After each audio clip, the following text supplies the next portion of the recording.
Number 16, tree assessments within Hagley Park. Toby, is it? Yeah, Toby and Roo, is it?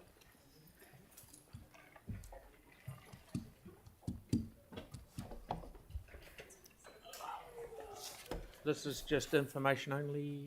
Yep. Far away. Cool. Kia ora everyone. Thanks for having us here today. Up here with me is Brittany. She's the most recent addition to the Parks Tree Arborist team. She is based in Botanic Gardens and looks after Central City and Hagley Park and the Botanic Gardens. Most of what we'll be discussing today will be the work that she is doing as well. We'll be sharing the talk today. We'll keep it pretty brief because it's Hagley Park, you all know where it is, you all know about it. So, but I'll hand over to Brittany and she'll do a few slides and then I'll just jump up at the end and round things off. Thanks, Toby. Thank you for the opportunity to talk about trees today. I could talk about trees all day, but I will be disciplined and keep my time here. So, slides. Did we do slides here? Perfect. Cool. So Hagley Parklands. Sorry, didn't realise. Yep. English Parkland, with approximately 6,500 trees.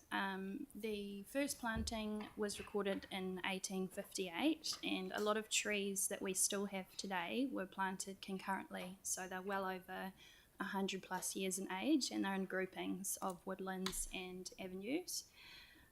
So approximately 1,300 of those are beside pathways. This table describes how we inspect the trees within the park. So we have various inspection levels. The first one at the top, park inspection. So that's our very capable, very dedicated Hagley Park team. They are on site every day. From quite early in the morning, they undertake general inspections of the park. So they're not just looking at trees, they're looking at other things as well within the park, but they are the ones who quite often pick up on any issues pertaining to trees and notify me directly. We also have a weekly maintenance program, so we have a crew in once a week that I oversee, and then we have my monthly walkovers, which is there under arborist inspection. So I undertake those monthly on a regular schedule, and a walk by is essentially a visual tree inspection from the main pathways throughout the park. And that is in alignment with international recognised best practice. And then we respond to customer service requests, obviously. So any issues that are highlighted by members of the public in terms of tickets that come through our customer service team, they will come to me. And if there's a sense of urgency, then I'll immediately attend in response to those. And then the last point there is just talking about failure records. So we have begun recording branch failures within the park. So there's a little bit more detail here about walkover inspections. They just occur on a monthly basis on our main paths. You can see them there. So the first slide, I believe, is the weekly, and then a month, and then that's what's been carried out in a year. And I should obviously point out that is just our formally recorded walkovers, but I'm throughout the park on a frequent basis beyond what you can see on the screen there. So yeah, Toby. Cool. Thank you, Brittany. So just highlighting there, so we've got regular walkovers, but we also do a walk around the events area, acknowledging that we get those crowds of people come through. So we'll generally do an additional one for those. And then when we have storm events, we'll try and go out before the storm event, or we'll definitely go out after it just to check anything as well. So the trees get looked at a lot. The colours, the red and green, is the different people. So as you can see, Brittany does a lot more of them than I do. And there's also a tendency for me to cut corners by the look of it as well. So as well as those formal assessments, we get around, over the last 12 months, we've had about 38 CSRs. So those also trigger an inspection. So we'll go and look at those specific trees. As Brittany mentioned, we have a tree crew. So they're in there once a week doing work within the park on trees, either as part of the program maintenance or reactive work. We have our contractor scope every quarter. They'll scope out a section, so they also do a thorough look at trees. And then recently we have, based on previous feedback, we've started to record some of the limb failures that have been occurring as well. Just wanted to close things off. Basically, branch fall is a natural occurrence. Same with trees, they occasionally fall down.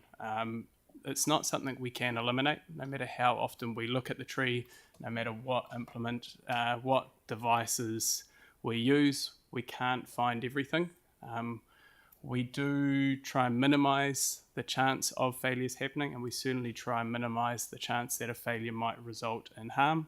And we do this through our regular inspections. We have trained staff. They go on training courses to recognize risk. We use formal risk assessments. We use quantitative and qualitative assessments. We've got matrices, all of those things. Hagley Park gets a lot of care, and we look at a lot of those trees. We've got a regular maintenance program, so the trees are looked after a lot. In general, the risk posed by trees is inherently low, particularly when if you put it in the context of other risks. But that's not trying to belittle people's concerns about trees or the risk, but it's just trying to put a bit of it into context. And this, hopefully, the purpose of this is to instill some confidence that these trees are being looked after and are being maintained. In saying that, we are still doing additional work. So we're coming up with a tree plan, which we're currently developing, and that will look at how we maintain the trees, when we remove the trees, replacement planting, and long-term management of the trees. We've started doing training of our park staff, so giving them additional training to let them know what to look for when they're out there in the parks and not just the arborists. And we're continually updating our asset data on our trees as well. And that's it.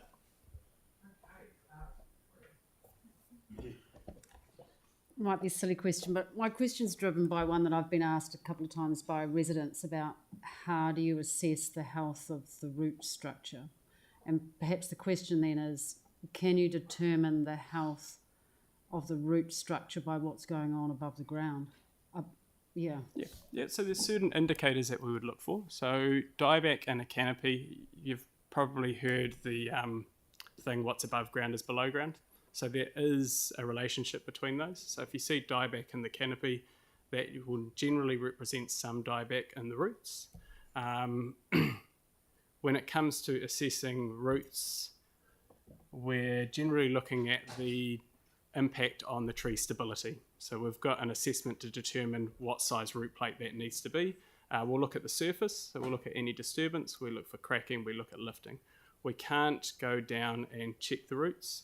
There's always a partial unknown there, but that's the same with any part of the structure. We don't look into the center of a tree or anything like that either. So we look for those indicators that will give us an idea that something might be going on there.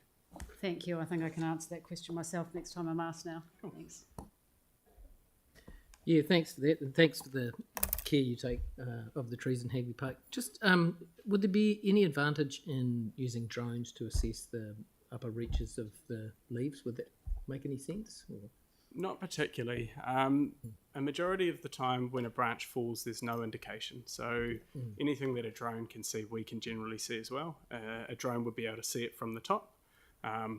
But even with the drone looking at it, it's not always going to indicate whether a branch will fall. I did a risk assessment course last year or earlier this year, and the tutor, don't know if he had the exact figures, but he basically said we could spend all of New Zealand's GDP on assessing trees and probably still have very little difference in the impact of branch failures because it's a natural thing. And just a little follow-up, are there many possums in the forest, and what do you do to mitigate them? We currently have a pest control program in Hagley Park, so culling once a month, in Hagley Park, so the numbers have dramatically decreased of late, which is great.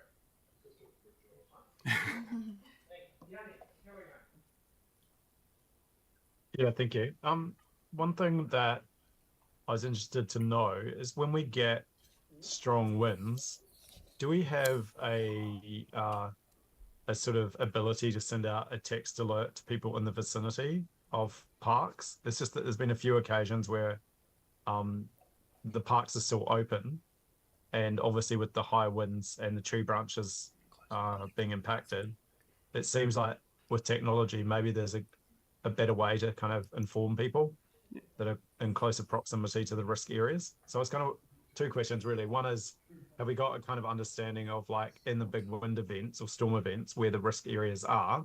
And the second question is, what's the process to notify people as soon as possible to try and minimize the risk? Yeah, so we try and take reasonable steps. So areas like Botanic Gardens, where we can close that quite easily, we've got gates and we can keep people out, so we'll close those. When it comes to the other park areas, it's not uncommon for us to contact our media team, and they'll put out a Facebook alert and put out alerts just to let people know that there are high winds and just warn people to be aware if you're out in the park that we've got high winds coming. Generally what happens in the really high winds, we start to see trees or branches fall in higher numbers. People aren't generally out anyway because those types of events aren't particularly nice to be out in. Sorry, do we have the ability to send a text alert? Not that I'm aware of. I think you'd have to check with the civil defence team too. They're reluctant to use them for anything unless it's a pretty big emergency. Okay, right. Moving right along. Just one thing, Toby, is that, and just following along from what Yanni said, I do sometimes when I'm driving through Harper Ave, is it? Those real tall, long, skinny trunked pines with a lot of a big sail at the top, which catches a lot of wind. They do worry me. One day, I dare say they'll all come down. I don't want to be the person that says we're taking them down, so I'll get shot. But they are a concern to me because we have had a couple blow over, haven't we? We have, yep. So we had the one large one come over towards the road. We inspect those trees on a fairly regular basis, as you've seen, and those are something that we go and have a closer look at after that event. So trees are really stable in their current condition. What they don't like is change. So when that tree did come down, there was a change to the environment. So we have a more thorough inspection. So we look at them fairly regularly. What we have done is we've also, if you go and visit the park, you'll see there's a whole lot of new ones planted, acknowledging that one day those trees will have to come down and we'll gradually remove them. Excellent. I knew you were on it. I'm happy to move this, and Tim's happy to second it. Put that motion. All those in favour? Aye. Against? Thank you. That is carried. Well done. Good report. Good report. Thank you. Okay, number 17, Christchurch Art Gallery. Claire, please.